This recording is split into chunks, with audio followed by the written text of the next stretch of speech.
The Pixel 9 Pro XL sets new records for having the brightest screen around and has the longest battery life in a Pixel, but the minor camera and processing performance leaves more to be desired, especially when it's $100 more. Something different happened last fall.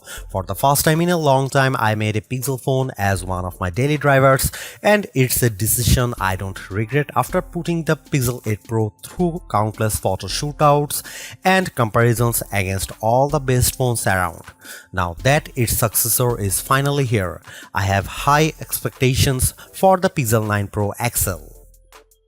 That's because the Pixel 8 Pro stuck around for almost a year, even when newer Android phones like the OnePlus 12 and Galaxy S24 Ultra tried to tempt me away from it. Google's rearranging its Pixel lineup because instead of just one flagship model, we are getting two Pro models instead. Technically speaking, the Pixel 9 Pro XL is the direct successor to the Pixel 8 Pro because of their similar sized screens, whereas the Pixel 9 Pro has a much smaller display. I break down all the details about them in my Pixel 9 and Pixel 9 Pro versus Pixel 9 Pro XL comparison. Given the opportunity of the iPhone 15 Pro Max and Galaxy S24 Ultra, Google's arming the Pixel 9 Pro XL with bigger upgrades like newer cameras, more helpful AI features, and a stronger, more durable design. In my Pixel 9 Pro XL review, I will see if it's a worthy update that could convince people to choose it over rival phones. Frankly, I'm annoyed that we are getting back-to-back price hikes because the Pixel 8 Pro launched at $100 more than its predecessor last year with its $999 starting cost. And now with the Pixel 9 Pro XL, it's up by yet another $100 to a starting price of $1,099 in the US. This effectively ends one of the best parts about getting a Pixel phone, their discounted prices. Pixel 9 Pro XL pre-orders are available right now with steep discounts on the flagship phone when you do a trade-in, although it will be available online and select retailers starting on September 4. There's a total of 4 colors at launch: Obsidian, Porcelain, Hazel, and Rose Quartz. I do miss the Bay option for my Pixel 8 Pro, but I do like the Rose Quartz color of my Pixel 9 Pro XL review unit because of its lighter tone. I'm really annoyed that the base starting storage is still 128GB. First and foremost, I love the redesigned camera hump on the back of the phone because it's much more pronounced than ever before. The elongated pill-shaped protrusion in a departure from the edge-to-edge camera bar in past Pixels, but it's exactly what it needs to set it apart from other phone designs.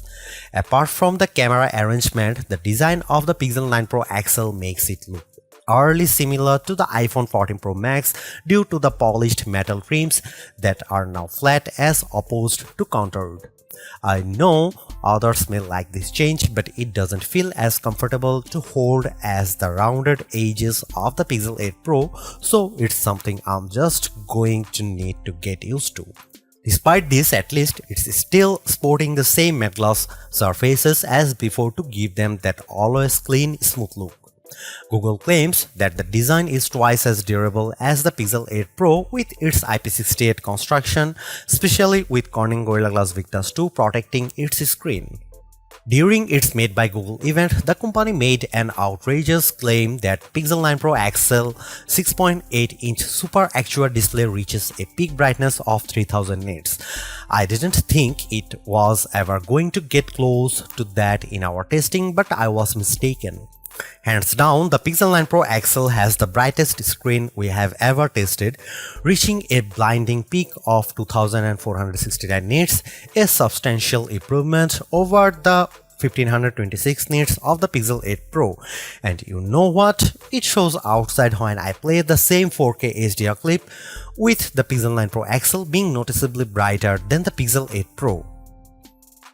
But it doesn't end there either, because this OLED panel looks marvelous with its rich color tones and wide viewing angles that barely show any distortion when I look at it from an angle. This record-breaking mark is hard to believe, more so when rival phones like Galaxy S24 Ultra tops out at 1326 nits. I am starting to believe that phone makers are leaning on software more so than the hardware to propel their cameras, and the Pixel 9 Pro XL is proof of this. That's because its triple camera system consists of a 50 megapixel main camera, 48 megapixel ultra wide and 48 megapixel telephoto with 5x optical zoom. Technically speaking, the main and telephoto cameras are identical to Pixel 8 Pro, however, the ultra wide benefits from a wider f1.7 aperture, which makes it more suitable for low light. While the rear cameras are similar for the most part, it's the selfie camera that gets the biggest upgrade. A pixel crunching 42 megapixel autofocusing front camera with a wider 103-degree field of view. I won't spill the beans on how it performs just yet, but it's undoubtedly a big upgrade if you intend on using it a lot. Meanwhile, the camera interface is just as intuitive and robust as ever before. Since it's a Pro model, shutterbugs like myself appreciate the Pro controls that let me dial in a few of the camera settings manually. The only new changes include the Add Me feature, which leans on AR guidance to let the photographer be included in the shot along with how panoramic photos are taken. Here are some camera samples of Google Pixel 9 Pro XL.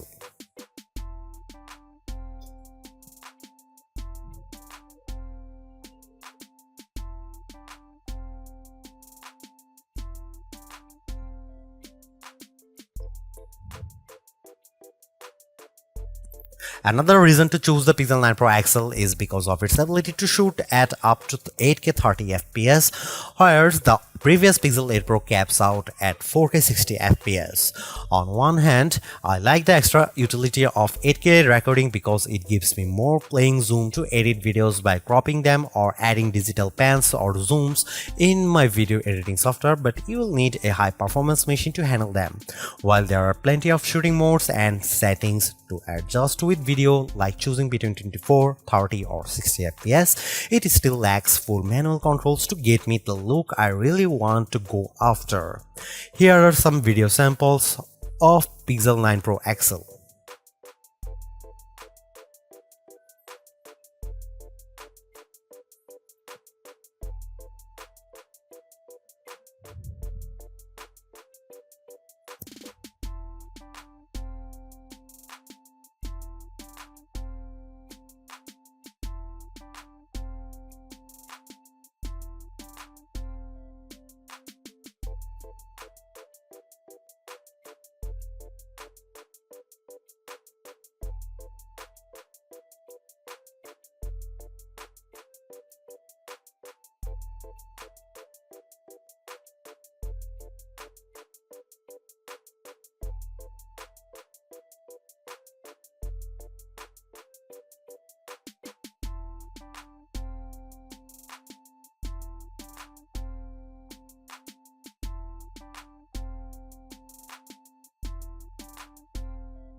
The biggest area of opportunity for the Pixel 9 Pro XL is without a doubt its processing performance, mainly because last year's Tensor G3 underperformed against rival chips like Apple's A17 Pro and Qualcomm's Snapdragon 8 Gen 3.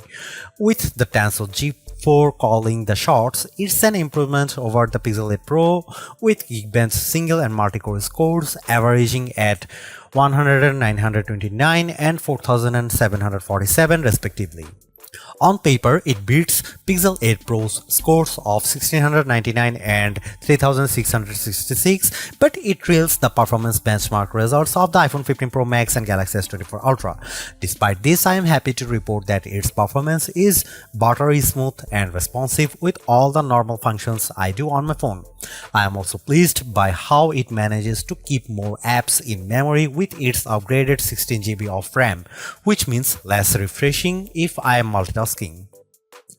Over on the graphics performance side of things, it's a minimal gain running 3D benchmarks Wildlife Unlimited test to see how its GPU handles.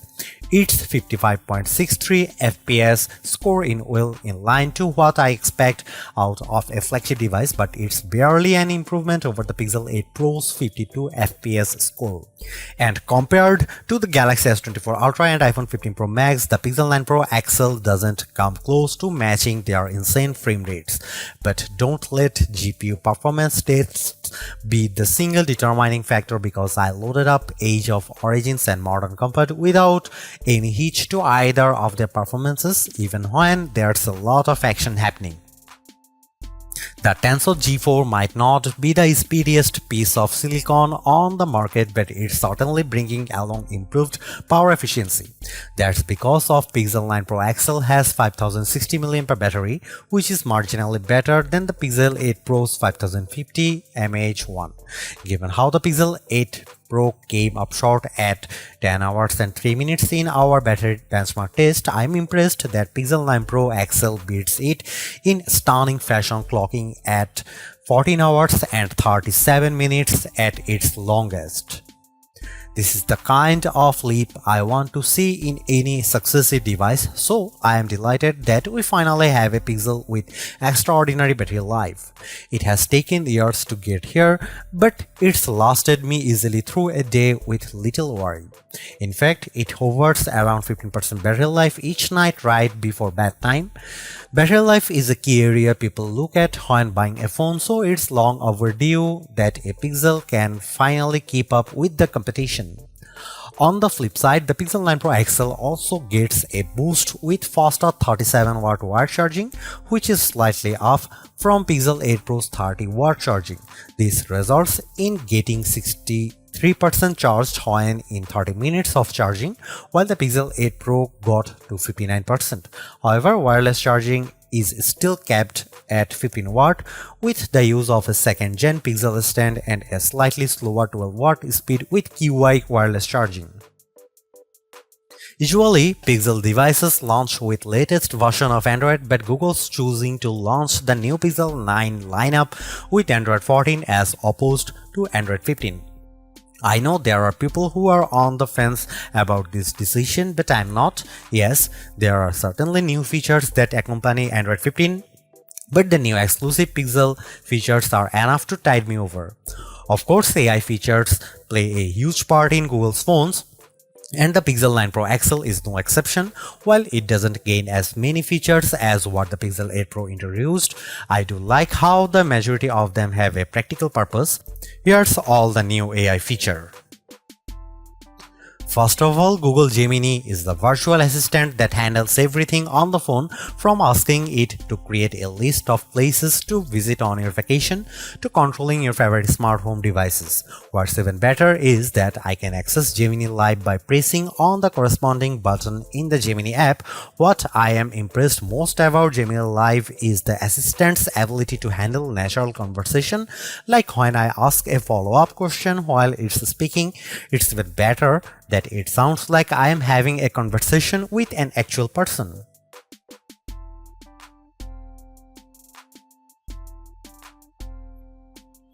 Getting assistance with augmented reality, the Pixel 9 Pro XL's new Add Me feature lets me take group photos with the photographer stitched into the photo later. Essentially, you take one photo, then the Pixel 9 Pro XL guides you to take the second one, with prompts to move closer or further so that the two shots are lined up correctly. Once the second photo is snapped, it then merges the two with help from AI to produce the final photo. I will admit that it works flawlessly in the photos above that I used to magically add me.